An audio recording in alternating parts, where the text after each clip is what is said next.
Jesus, ele estava estabelecendo um novo padrão.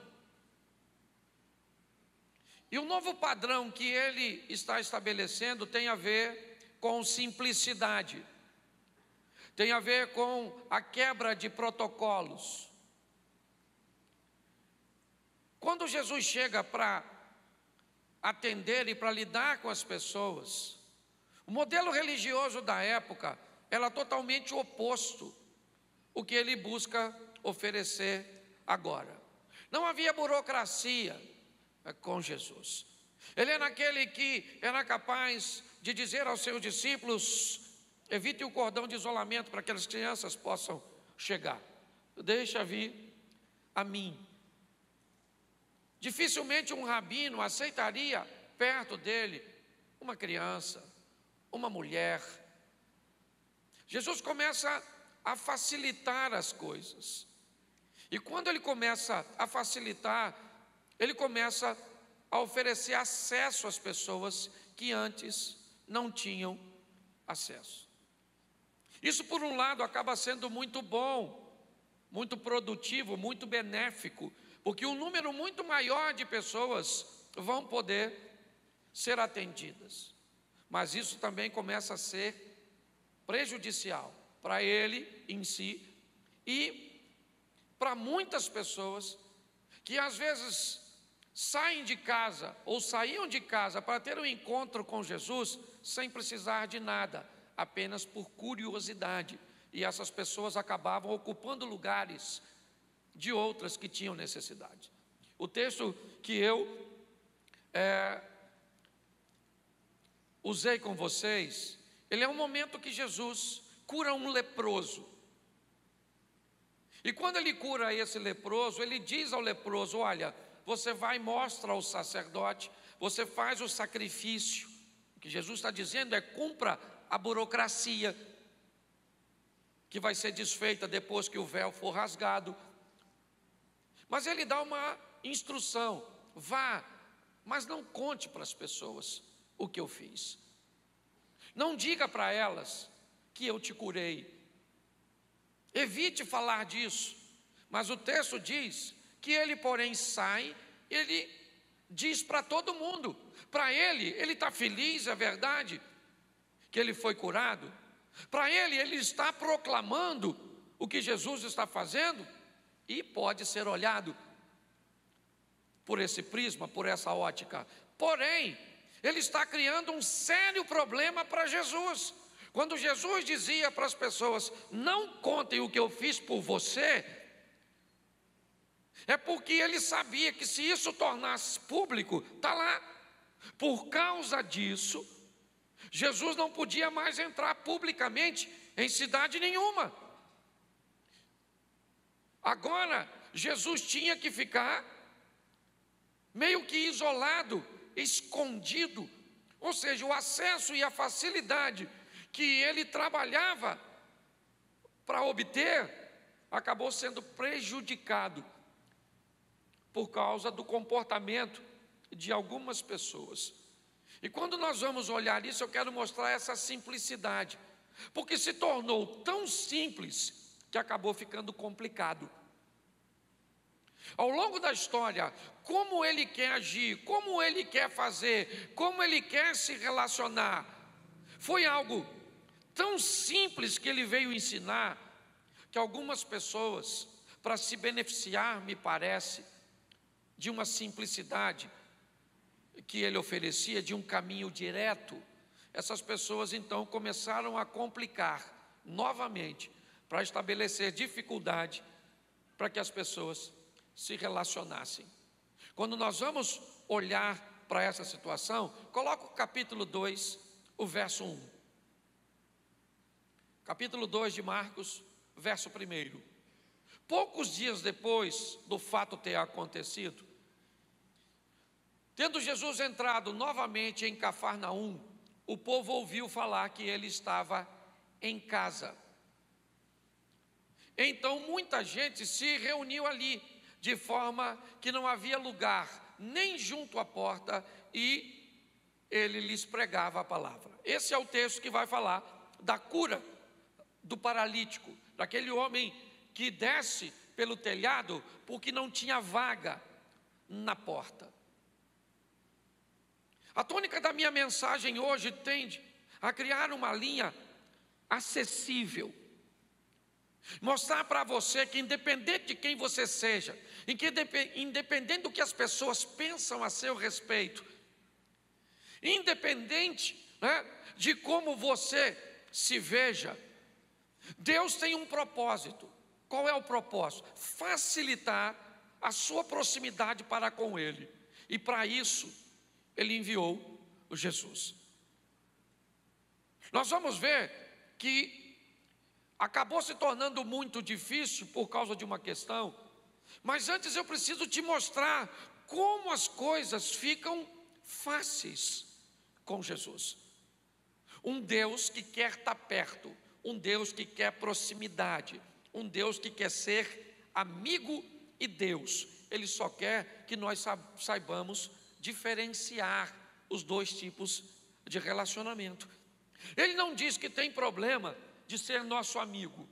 O que eu não posso é achar que por Deus ser meu amigo, Ele perdeu a autoridade sobre a minha vida, e por ser amigo de Deus, eu vou ganhar alguns privilégios no que diz respeito a pecado. Isso não é verdade.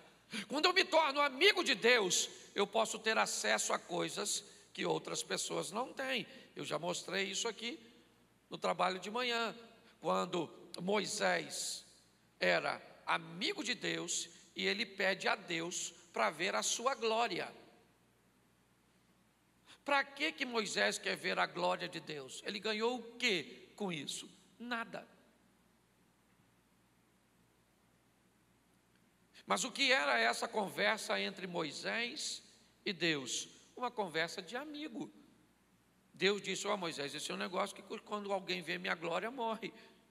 Mas eu vou quebrar seu galho, eu vou deixar você ver minha glória, vou botar você numa pedrinha que tem uma frestinha, aí eu vou passar, mas mesmo assim, para tu não morrer, porque tu é meu amigo, vou botar a minha mão sobre você. Quando eu passar, você dá uma olhadinha de costas, eu ouço essa passagem e eu descubro o quê? Que é um relacionamento de amigo, que eu também posso ter com Deus, viver coisas com meu Deus, porque Ele quer ser meu amigo. Quem é amigo de Deus, escuta Deus de forma diferente de outros, sente a presença de Deus em ambiente onde o outro não sente, vê coisa onde o outro não vê.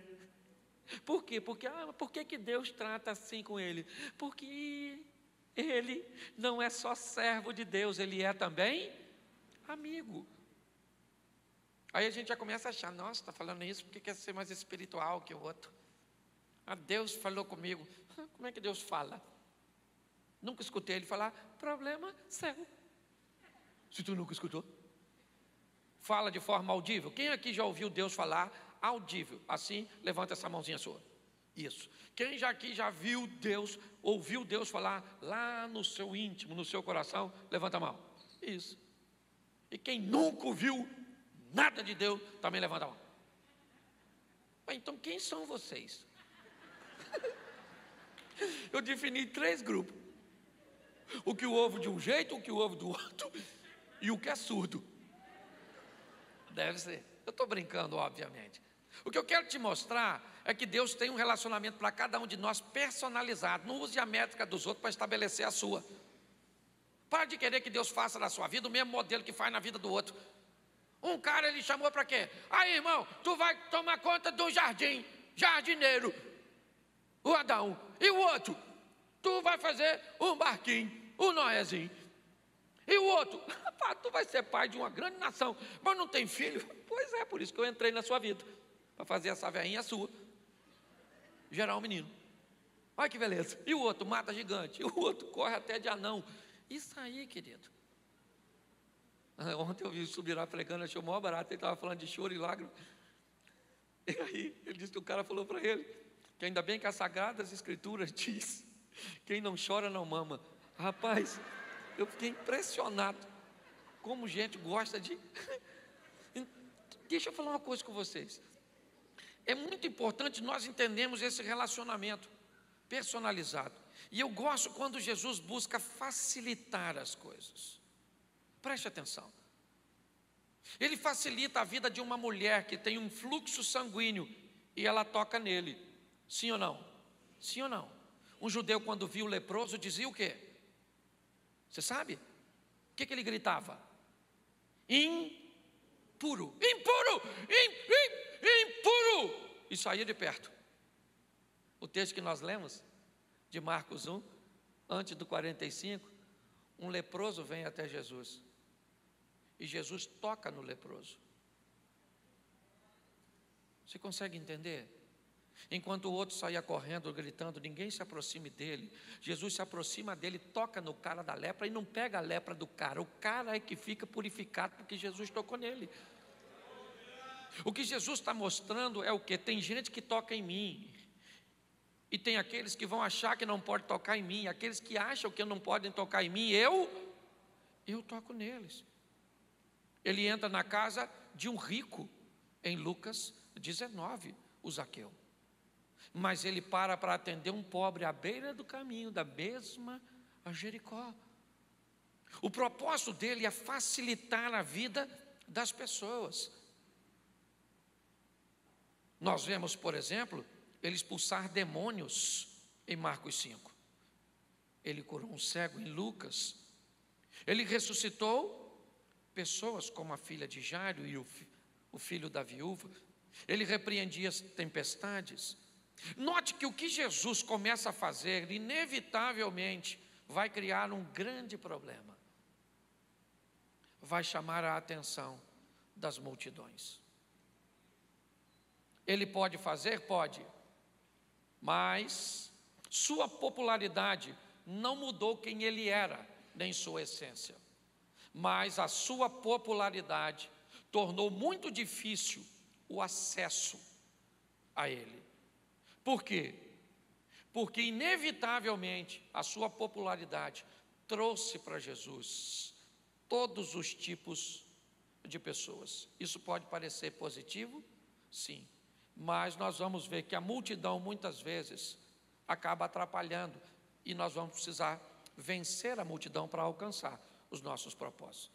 Basicamente, em todos os exemplos que eu te dei aqui, Marcos capítulo 5, Jesus está indo para a casa de Jairo. O que tem em torno dele? Uma grande, e a mulher do fluxo de sangue tem que vencer a multidão para alcançar Jesus. Olha bem, continuou fácil, ele pode fazer, mas o que eu tenho que fazer? Superar o obstáculo para chegar nele.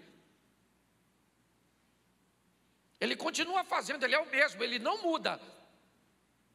A multidão simplesmente é que mudou e nós vamos ver isso um pouquinho mais à frente.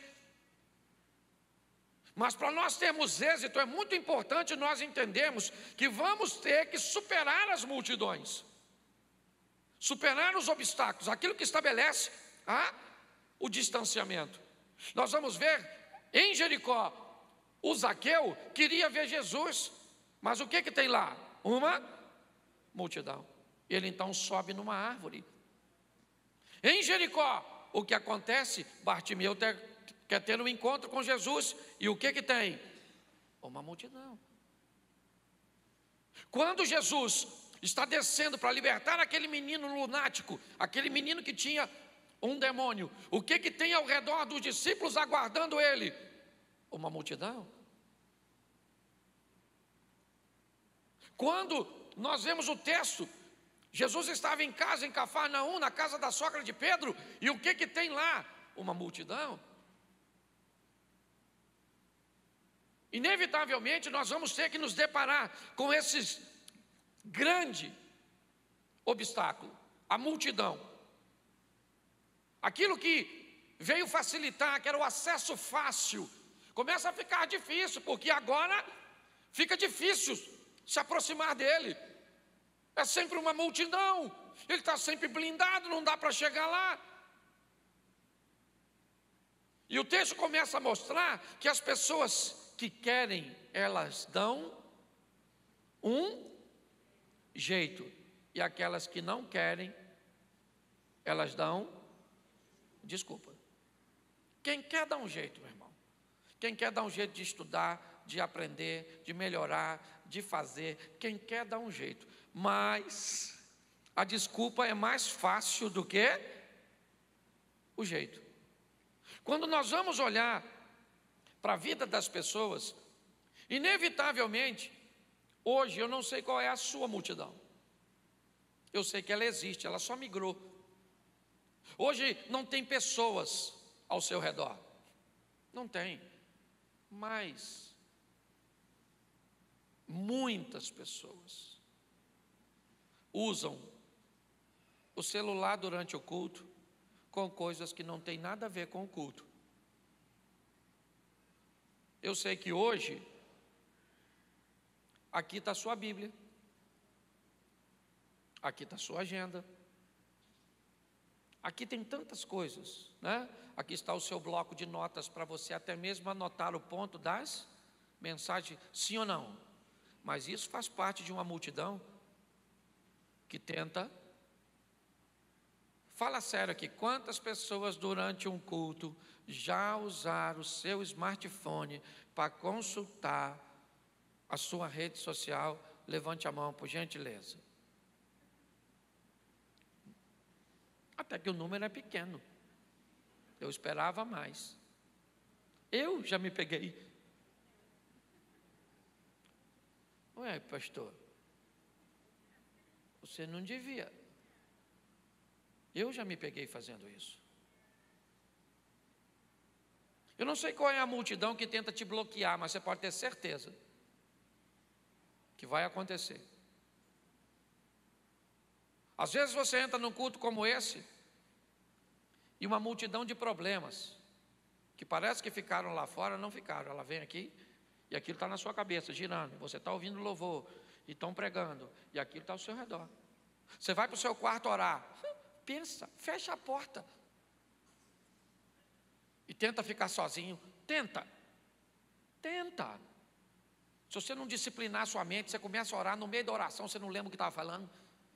Você já está pensando, amanhã eu vou acordar cedo, hein, gente? Oh, meu Deus, mas eu estava no Senhor. Oh, Jesus, vamos começar de novo, vamos tentar de novo, Senhor, vamos tentar de novo, porque eu... Senhor, meu Deus e Pai, em nome de Jesus, tem que pagar uma conta amanhã, hein, gente? Caramba, será que vai estar cheio o banco? Meu Deus do céu. Isso acontece com você? Sim ou não? É a multidão. É a multidão. É fácil entrar na presença de Deus, sim ou não? Claro que é, rapaz. Estou falando. Como é que você entra na presença de Deus? 1 milhão. Traz no altar. Aliás, vou cantar um hino para vocês. Tudo entregarei. Traz para cá. Quanto paga para entrar na presença de Deus? Você precisa de que sacerdote? De qual? Precisa não? Precisa não? É só mudar o tom da pergunta que você já fica com medo de responder. Fala assim, eu sou livre. Ter acesso a Deus é fácil. Isso. Ah, não pode ter pecado para ter acesso a Deus. Ah, não. Então como é que ele vai ouvir pelo menos a sua primeira oração? Falei, Senhor. Eu fico até sem graça assim. O senhor escuta mesmo? Primeiro eu queria saber como é que é tanta gente. E eu às vezes falo assim. Por quê? Porque também é meu amigo.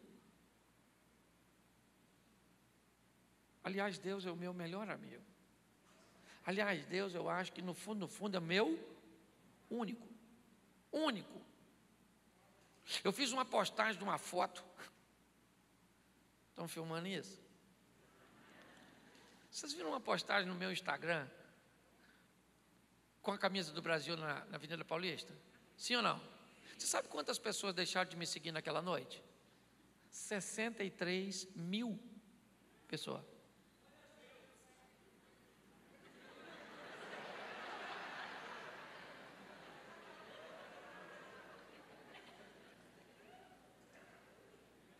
Você sabe por quê? Porque elas nunca me seguiram. As pessoas não te seguem, elas se seguem em você. No fundo, querido, a maioria das pessoas vão embora. E muitas ficam e só pode ver a gente morrer. mesmo que sejam muito fiéis. Nós temos que entender que o único amigo que temos de verdade, nossa pastor, agora só acabou com a amizade. Não, continua com os seus amiguinhos, eles são maneiros. Mas quer ver? Ali nessa rua aqui, na mesma rua aqui, nós estamos na rua do cemitério, vida e morte, na mesma rua. A igreja trazendo vida, o cemitério levando a morte. Isso. Por melhor que o cara seja. Olha, eu amo minha mulher de paixão. E eu acredito que ela também me ama. Mas se eu morrer, você vai comigo até onde? Até quem morrer lá. E se estiver chovendo, está arriscado você nem subir, para não sujar o pé. E depois? Volta para casa. Chateada, sim ou não? Sim. Meu marido morreu.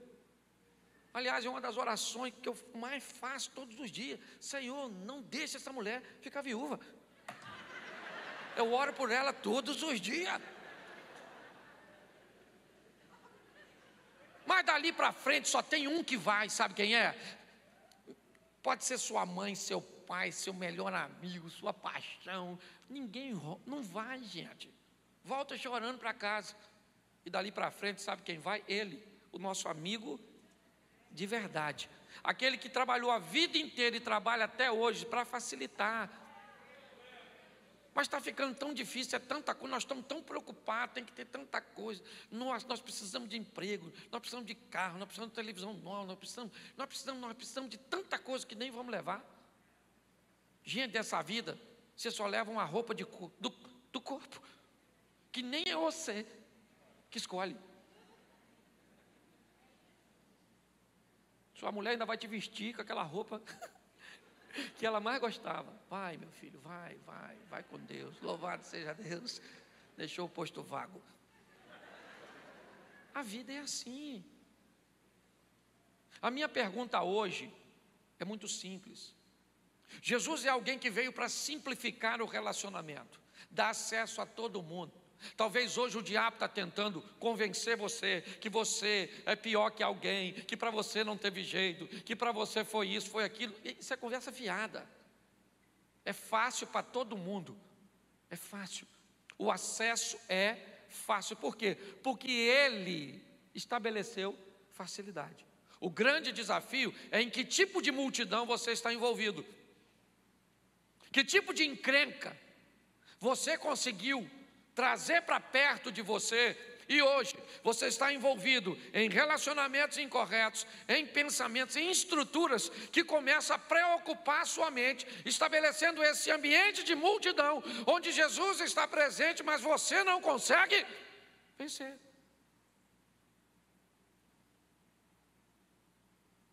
Quando nós olhamos para esses homens de Marcos 2, o que eles veem? O local onde Jesus está. E o que eles não veem? Jesus. Jesus está lá? Está. Ele está lá dentro. Como é que você sabe que ele está lá dentro? Por causa da multidão que está em volta da casa. Mas e aí? Eu preciso chegar lá. Mas não vai dar para chegar por causa daquela multidão. Pois é, mas nós temos que chegar lá. Nós vamos vencer essa multidão.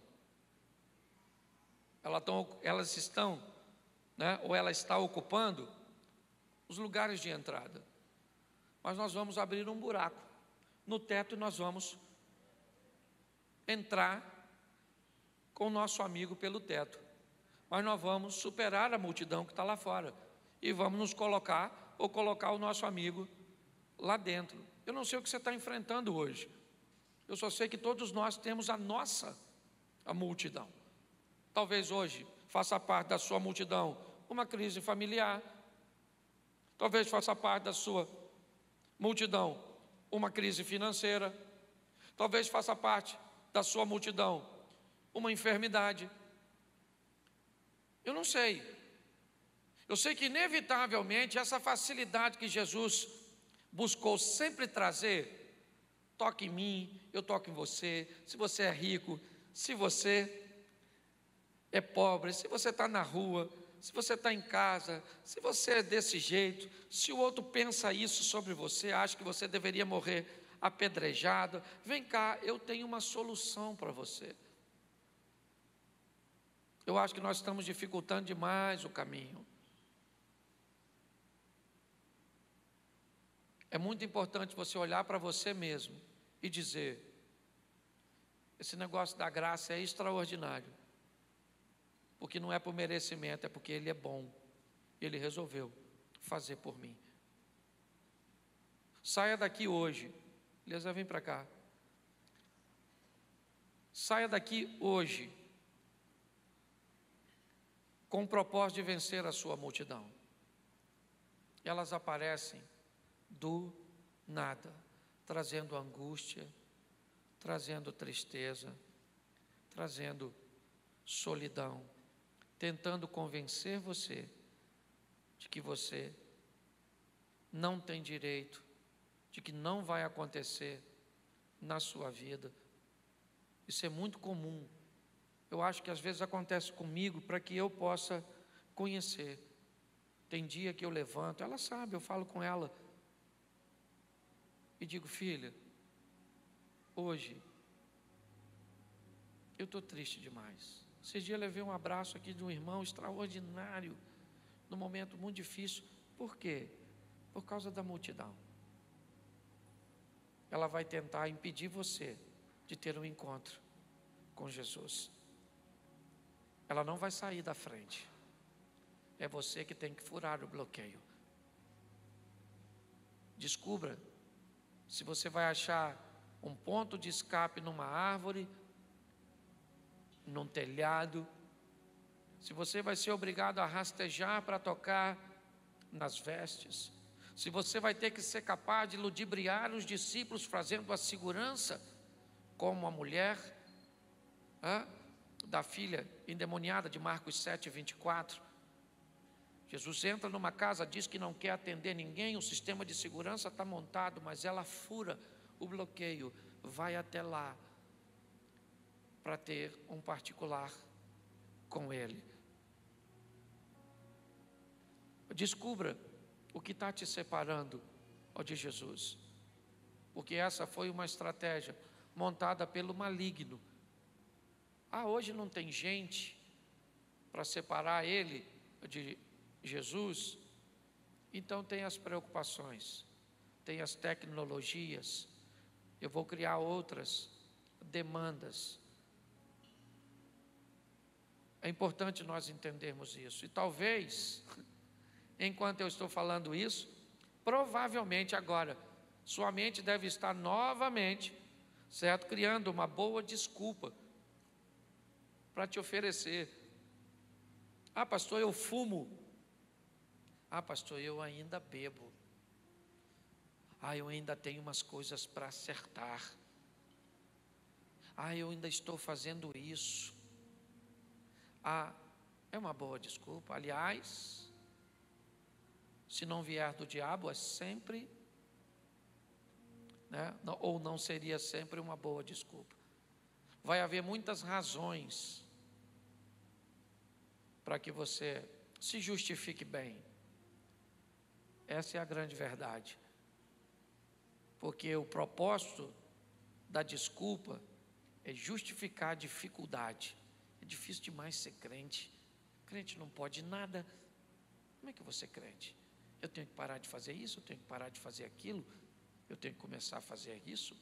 Olha, eu já ganho pouco, eu tenho que ser fiel financeiramente. Mas a única coisa que eu gosto é de uma cervejinha. Então eu começo a procurar a minha multidão. E aí eu vou criando meio que uma trincheira com ela. E eu vou posicionando ela aqui. E eu vou só posicionando. E agora, isso aqui significa que eu não posso chegar até Jesus. A hora que esses bloqueios saírem daqui, sabe quando? Nunca. Se o problema fosse embora sozinho, Jonas tinha pulado do barco. O problema era ele. Era por causa dele que o navio vai afundar. Mas ele não disse para o capitão do navio: o problema sou eu e eu vou pular. Ele não disse isso. Ele disse: o problema sou eu, me joga para fora. É você que me tira da sua vida, não sou eu que vou embora. É você que decide que não quer mais isso para você. Ah, pastor, mas como é que eu vou fazer isso? Com Deus. Ele está do seu lado. É um Deus de perto. É um Deus presente. Tem vara e cajado para te consolar. Ele tem anjo para te defender. Ele tem Espírito Santo para te fortalecer. É assim que funciona. Está na hora de nós tomarmos as decisões que nos cabem. Eu vou estar falando sobre isso aqui no domingo. Uma das bases das adversidades do ser humano em Gênesis, a culpa. Como eu lido com ela? A falta de habilidade que as pessoas têm para lidar com a culpa. Porque a Bíblia diz que Deus não tem o culpado por inocente. Para Deus, se é culpado, é culpado. Mas eu vou mostrar para você o que você pode fazer com a culpa que você tem. Porque tem muita gente que é culpado sim. E quando o diabo diz, você é culpado, ele não está mentindo, apesar de ser o pai da mentira. Ele está dizendo para você, você é culpado pelo que está vivendo sim. Mas Deus tem algumas instruções para dar aos culpados, para que eles descubram como se tornarem livres dessa cobrança.